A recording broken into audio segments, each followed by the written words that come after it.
አስደናቂው የእግዚአብሔር ጀነራል ፓትሪክ የአገልግሎት ታሪክ ክፍል 4። የፓትሪክ አስገራሚ የጾምና የጸሎት ሕይወቱ። የእግዚአብሔር ሰው ቅዱስ ፓትሪክ በጸሎት ሰማያዊ ራእይና መገለጦችን ለማየት ከእግዚአብሔር ሞገስን ያገኘ ሰው ነው።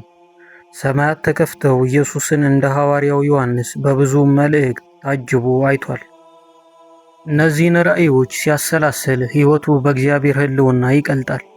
በሳምንት 2 ጊዜ ቪክቶር የተባለው መልአክ ይገለጥለትና ከእግዚአብሔር የተላከውን መልእክት ይነግረው ነበር። ፓትሪክ ቀን ቀን በሰዎች መካከል ወንጌል ሲሰብክ ይውልና ሌሊቱን ሙሉ ማለት ይቻላል ከእግዚአብሔር ጋር በጸሎት ያሳልፋል። የእግዚአብሔር ሰው ቅዱስ ፓትሪክ የተለየ የጸሎት ሕይወት ነበረው። ጸሎት በዓለም ላይ ከተነሱ የእግዚአብሔር ሰዎች የተለየ አይነት ነበር። የሚጸልየው መዝሙረ ዳዊትን ነው። ሌሊቱን በሁለት ከፍሎ ነው የሚጸልየው። በመጀመሪያው ክፍል መዝሙረ ዳዊትን ከምዕራፍ 1 እስከ 100 ምዕራፍ በቃሉ እየጠቀሰ ይጸልያል።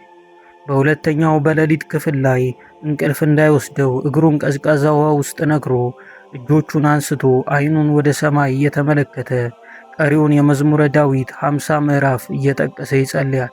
ቀሪውን አጭር የምሽት ጊዜ ድንጋይ ተንተርሶ አለት ላይ የሚያሳክክ የእንስሳ ቁርበት ለብሶ ይተኛል።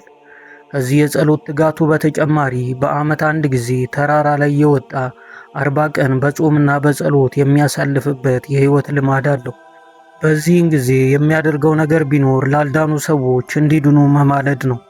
የሚማልደው ደረቅ አለት ላይ በመተኛትና በመንበርከክ ነው። አንድ ጊዜ እንደተለመደው የዓመቱን የ40 ቀን ጾምና ጸሎቱን እየጸለየ ሳለ ጸሎቱን እንዲያቆም ኃይለኛ ሰልፍ ከሰይጣን ይደርስበታል። በአካል የሚታዩ ጥቋቁር አሞራ መሳዮችና በደረታቸው የሚሳቡ ነዳፊ እባቦች መጥተው ያውኩት ጀመር። ዓላማው ከጸሎቱ ማስተጓጎል ነበር። ፓትሪክ ግን በጽናት በመቆም እንደተለመደው ቃል እየጠቀሰ ተዋጋቸው። ጦርነቱ ፓትሪክ ተስፋ እስኪቆርጥ ድረስ ፈታኝ ነበር። ነገር ግን በመጽናት ጾምና ጸሎቱን ሳያቋርጥ ጸንቶ ቀጥሏል።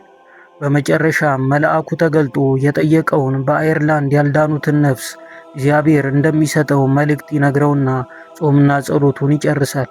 በውጤቱም አየርላንድ በወንጌል አጥለቅልቆ የምድሪቱን ታሪክ ለውጧል። አማኝ ሁሉ በተጠራበት ለውጥ አምጪ ለመሆን ብቸኛ መንገድ የእግዚአብሔርን ፊት በተለየ ትጋትና መሰጠት መፈለግ ወሳኝ ጉዳይ ነው። ይህ ለፓትሪክ አገልግሎት ፍሬያማነት መሰረት እንደሆነ ከፓትሪክ ሕይወት እንማራለን። ይህ ልምምድ የክርስቶስም ሐዋርያት የአገልግሎት ስኬት መሰረት ነበር። እነርሱም እኛ ግን ቃሉን ለማገልገልና ለጸሎት እንተጋለን እንዳሉት ማለት ነው። የፓትሪክ የእግዚአብሔርን ፊት የመፈለግ ሕይወቱ ብቻ ሳይሆን በጽናት ወንጌልን ለመስበክ የዘመኑን ተግዳሮት በጽናት አሸንፎ በመሄድ እንዴት ውጤታማ መሆን እንደሚቻል ጽናትን የሚያስተምር ነው።